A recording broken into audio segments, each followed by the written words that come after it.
On se barre. On se barre. On On se se barre. barre.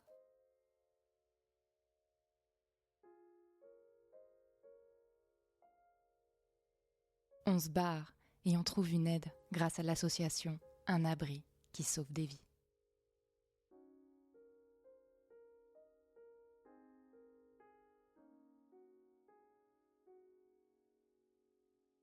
Bonjour. Aujourd'hui, j'ai décidé de mettre en avant l'association Un abri qui sauve des vies. Il s'agit de la première association d'hébergement citoyen dédiée à la protection des victimes de violences conjugales et intrafamiliales. Un abri qui sauve des vies organise et encadre ces hébergements citoyens. Grâce à l'engagement de particuliers ou de professionnels qui prêtent une chambre ou un logement, elle apporte une solution bienveillante et sécurisante pour mettre à l'abri les victimes. Pour en apprendre plus sur cette association qui peut vous procurer plus de sérénité et vous libérer d'au moins une de vos chaînes, j'ai interrogé Charline Péculier, fondatrice et directrice générale d'un abri qui sauve des vies. Voici notre échange.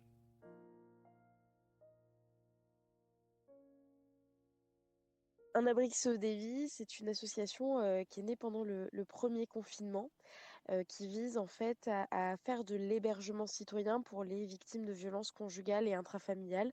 Donc, c'est-à-dire d'avoir des personnes qui accueillent chez elles ces personnes victimes de violences intrafamiliales. Et donc, elle est née pendant le premier confinement suite à la hausse des signalements. De violences conjugales qu'on a connues pendant cette période-là. C'était même un projet étudiant qui devait pas vraiment se réaliser, mais qui, face à la difficulté que rencontraient ces personnes avec la promiscuité, avec leur agresseur, on s'est senti un peu investi de cette mission de pouvoir créer cette association. Et puis on a continué bien au-delà du confinement. Donc si on l'a créé, c'est parce qu'il y avait cette hausse de signalement, parce que on était 4 étudiants qui avaient une sensibilité vis-à-vis de ce sujet-là. Est-ce que vous avez des subventions pour la faire fonctionner ? Oui, alors on a des financements privés et publics. Notamment, on est soutenu par les fondations Massif et Covea, qui sont nos principaux soutiens aujourd'hui.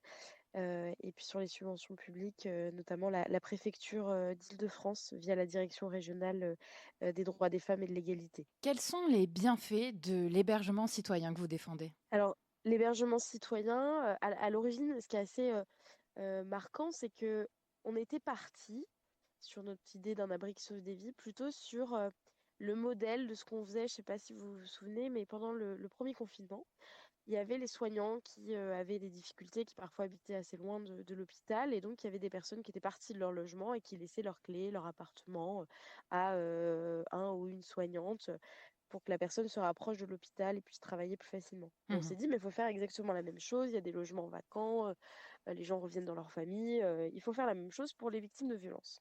Donc, on était parti plutôt sur du logement vacant.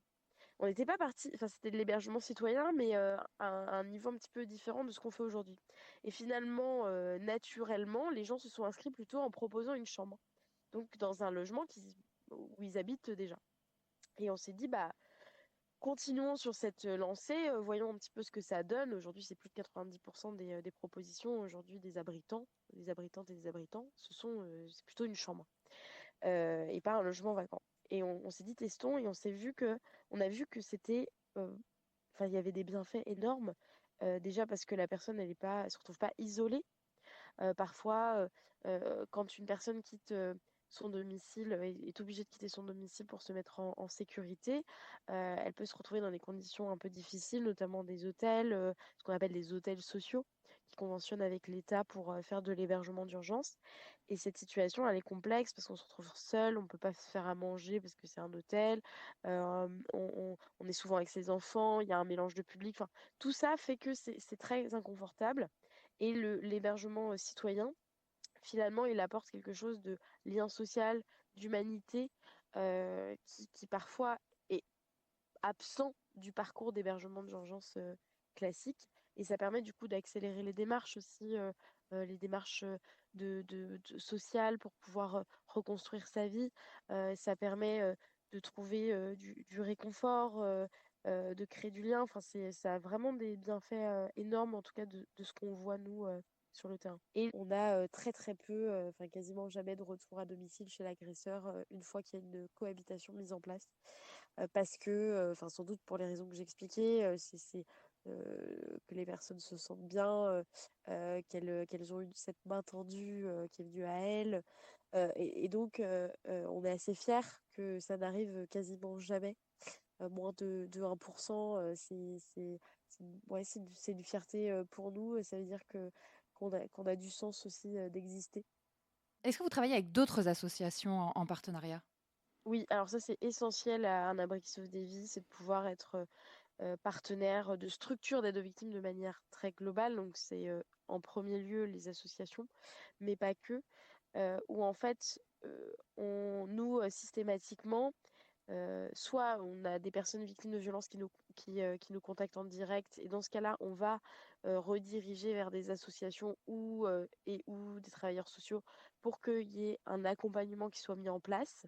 Parce que nous, on n'est pas des travailleurs sociaux, on fonctionne surtout avec du bénévolat, et même si on forme nos bénévoles, ce ne sont pas des professionnels, et on ne veut pas l'être. Enfin, il y a des assos de terrain qui sont géniales, donc on veut pas, on veut partager et faire en sorte que la personne soit la plus entourée possible dans ces démarches. Donc on a ce partenariat un petit peu ouais, obligatoire, automatique, où on met en relation.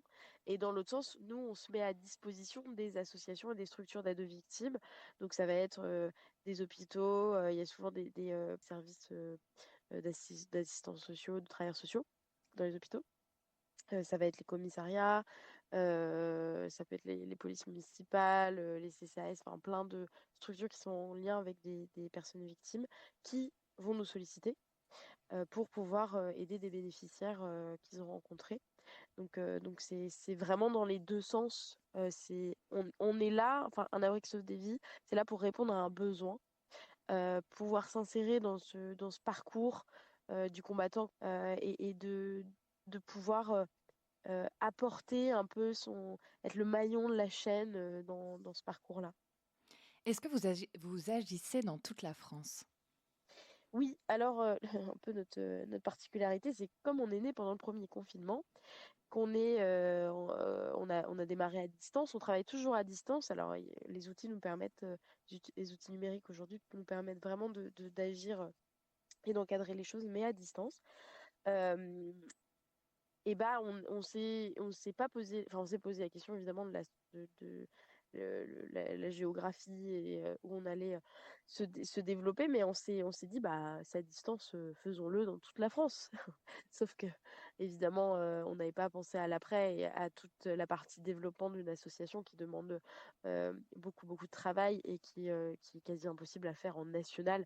Donc ce qu'on fait en fait, c'est qu'on crée des antennes régionales petit à petit pour couvrir toute la France en ayant un maillage beaucoup plus important avec les assos, avec des financeurs, avec les collectivités. Enfin, tout ce travail-là, maintenant, c'est fait région par région. Donc, on a lancé l'Île-de-France l'année dernière.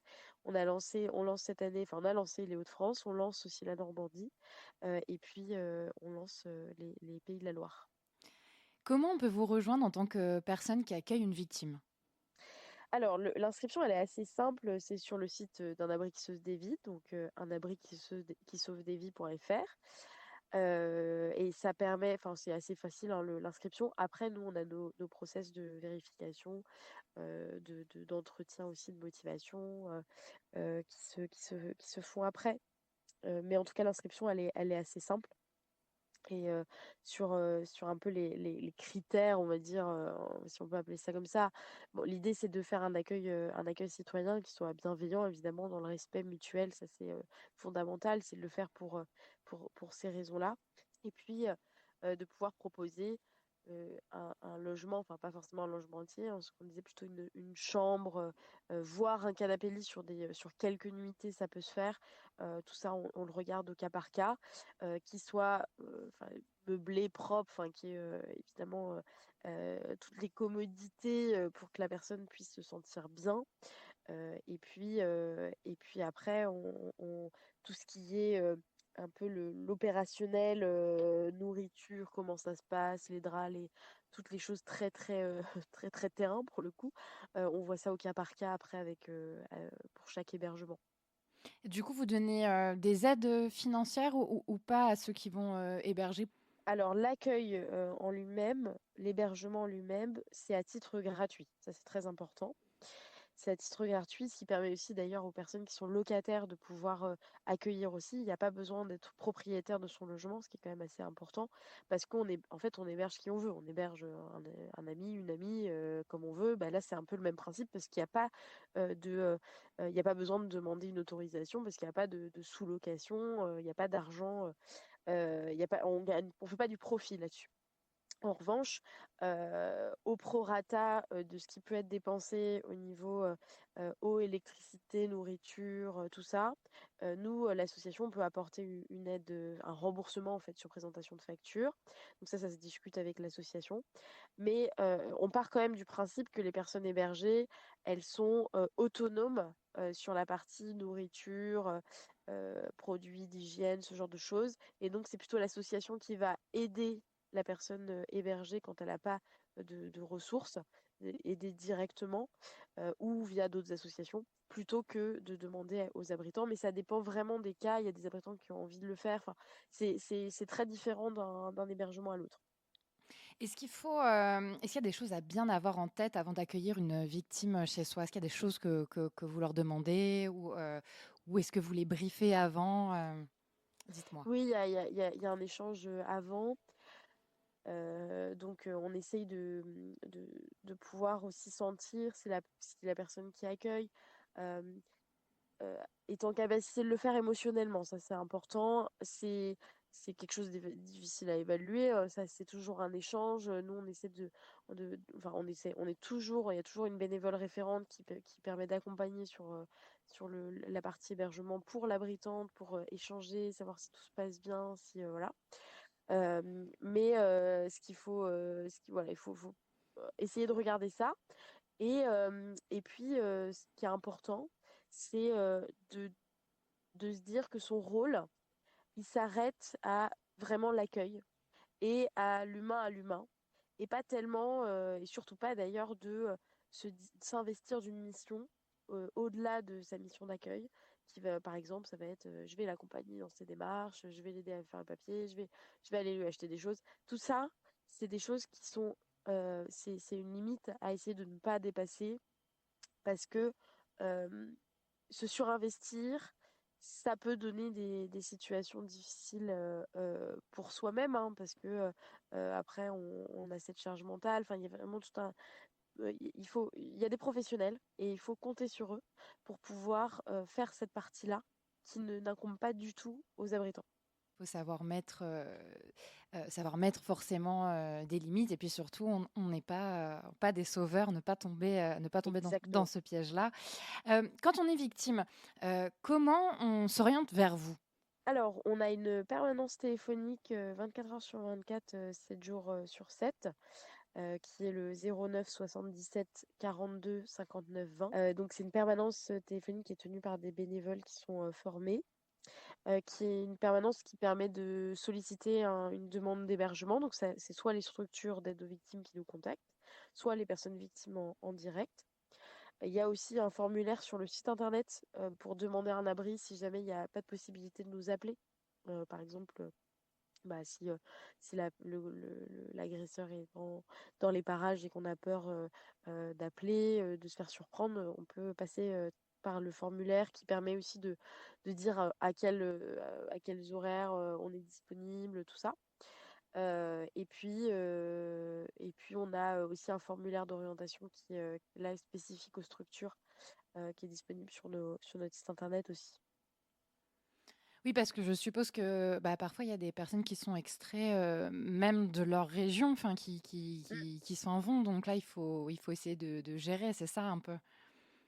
Alors, je sais pas si vous parlez plutôt enfin, on appelle les exfiltrations, en tout cas Ouais. vraiment les hébergements là, d'urgence qui portent bien leur nom. Mmh. Alors, c'est pas toujours le cas. On a des différents niveaux de danger, une différente, euh, euh, des fois, il y a une préparation qui est assez longue du départ, qui permet de prendre le temps, de rassembler les choses discrètement toujours. Voilà. Parfois, effectivement, on a eu une situation d'exfiltration il y a pas si longtemps où l'association a pu accompagner et ça s'est bien passé, si on peut le dire comme ça. Mais en tout cas, la personne est en sécurité. Là, on a changé de région. Ouais, Mm. ça, c'est nécessaire parfois sur certaines situations. Mais par exemple, sur cette situation d'exfiltration, il y a eu une nuitée chez une abritante très loin. Il y a eu du coup seulement cette nuitée parce que là, pour le coup, la traque était beaucoup trop importante. On a fait cette évaluation du niveau de danger et on a préféré plutôt se tourner vers un centre d'hébergement adapté, dédié aux femmes victimes de violences, ce qui permettait de la mettre dans un cadre vraiment propice et qu'il n'y ait pas de problème de sécurité. Tout ça, on l'évalue déjà en amont Mhm. parce que l'idée, c'est pas de mettre en danger les personnes, ni qu'on accueille, ni qui accueille. Donc, on fait bien les choses de ce point de vue-là. Euh, mais voilà, les situations sont toutes différentes avec ce niveau de danger qui est différent. Et donc, selon les cas, on va changer de région ou pas. Voilà, tout est au cas par cas. Est-ce que aujourd'hui, vous qui agissez sur le terrain, est-ce que en termes de logement pour les victimes, est-ce qu'il y a des manques? Qu'est-ce que vous constatez aujourd'hui sur le terrain? Est-ce qu'il y a des régions qui sont mieux pourvues que d'autres? Est-ce qu'il y a des constats qu'on peut tirer aujourd'hui? Alors, je m'appuie souvent sur un chiffre qu'a donné la Maison des Femmes dans un rapport. Alors, c'était en 2021, mais en tout cas, sur le ressenti terrain, il doit être à peu près le même aujourd'hui. C'est que 40% des femmes victimes de violences conjugales ne trouvent pas de solution d'hébergement. Et seulement 12% en trouvent de façon adaptée, on va dire. Donc ces chiffres-là, ils sont assez éloquents. En fait, il y a à peu près, on estime entre 20 000 et 30 000 personnes qui auraient besoin d'un hébergement pour des violences conjugales chaque année. Donc il faut prendre 40% de ces 20 ou 30 000 personnes. Ça représente du monde quand même. Et donc ce manque-là, il est national en même temps avec des disparités selon les régions, selon les territoires aussi. Est-ce que ce sont des territoires isolés? En ruralité, par exemple, ça va être beaucoup plus compliqué. On va pas avoir de centre d'hébergement à proximité immédiate. En plus, la ruralité, bon, il y a déjà cet isolement qui est présent. Alors, et d'ailleurs, un féminicide sur deux se passe en ruralité parce que les femmes ont plus de mal à partir. C'est des petites, parfois des villages, tout le monde se connaît. Enfin, il y a toute cette difficulté-là. Et donc les centres d'hébergement, il n'y en aura jamais dans tous les villages de ruralité, ça c'est évident. Donc du coup c'est là où un abri de vie a quand même du sens aussi, euh, pour pouvoir couvrir des zones parfois non pourvues. Dans les grandes villes, il va y avoir d'hébergement, mais il y a aussi plus de demandes, plus de personnes au niveau du nombre.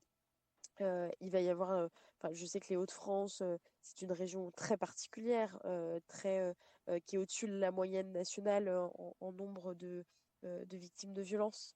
Donc assez inquiétant. Par exemple, dans le Nord, c'est 13 personnes pour 1000 qui sont victimes de violences, alors que la moyenne nationale, elle est à 9. Donc on voit bien qu'il y a quand même une surreprésentation, avec des difficultés sur l'hébergement, parce qu'il y a aussi des difficultés sur le sans-abrisme, à Lille notamment. Donc, ça va être parce que l'hébergement d'urgence, il est global, il est pour toutes les personnes qu'on appelle mal logées de manière générale. Donc, ça va être les personnes sans abri aussi, les victimes de violences. Enfin, il y a 200 000 places à peu près en France. Ça varie parfois au niveau de ces places en fonction des saisons, mais c'est à peu près 200 000 places. Il y a 10 000 places qui sont dédiées aux femmes victimes de violences. Donc ça donne déjà des chiffres éloquents et qui montrent bien l'idée d'avoir des solutions complémentaires. Et puis notre volonté aussi, c'est de donner le pouvoir de choisir aux personnes victimes de violences, de choisir la façon dont elles vont être mises en sécurité, déjà qu'elles subissent une situation qui est très difficile, de devoir quitter son propre logement. Voilà, c'est aussi ça la raison d'être d'un abri. Comment on peut vous aider aujourd'hui? Alors sur l'aide, on a déjà les abritantes et les abritants, donc les personnes qui accueillent, dont on a besoin partout en France, dont on a besoin aussi dans les Hauts-de-France où on vient de lancer notre antenne. Donc ça, c'est un besoin majeur. On en a 560 aujourd'hui en France, ce qui est déjà pas mal, mais il faut qu'on augmente ce chiffre à chaque fois. On recherche aussi des bénévoles. Donc les bénévoles, c'est ceux qui vont organiser les hébergements, qui vont accompagner les personnes victimes, qui vont les aider. Donc ça, on en cherche aussi partout. La mission se fait à distance. C'est ça qui est pratique aussi. Ça se concilie bien avec vie pro, vie perso. Et puis, des financeurs toujours, hein, ça c'est le propre d'une association. On cherche de l'argent tout le temps, pour être clair, pour pouvoir soutenir nos actions et aller beaucoup plus loin dans notre développement. Et puis, des relais sur les réseaux sociaux, tout ça. On a toujours, on est vraiment une asso tournée grand public, donc on a besoin de monde pour plein de choses.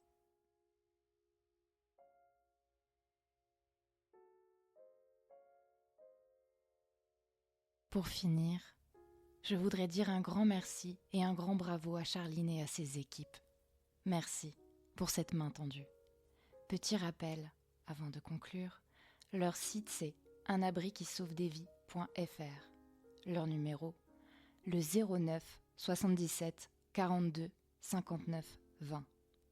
Soyez toujours libres.